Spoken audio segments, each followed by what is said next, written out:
ধরনের পরিবারের মাঝে আর আল্লাহর রিজিকের বরকতের মাঝে একটা দেওয়াল তৈরি হয়ে যায়, একটা বাধা পড়ে যায়।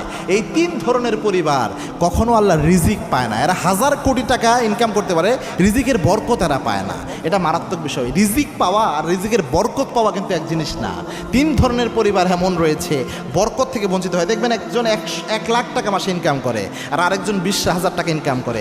1 লাখ টাকা ইনকাম করে সে ঋণে থাকে, তার কোনো বরকত নাই। আর 20,000 টাকা দিয়েও সেভিংস করতে পারে 5,000, এরকমও রয়েছে।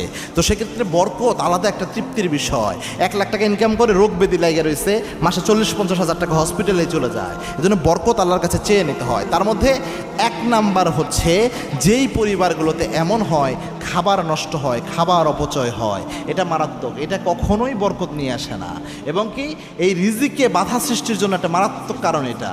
কেননা আল্লাহ রাব্বুল আলামিন নিজে বলেছেন, ইন্নাল মুবাজ্জিরিনা কানু ইখওয়ানাশ শাইতান, যারা অপচয় করে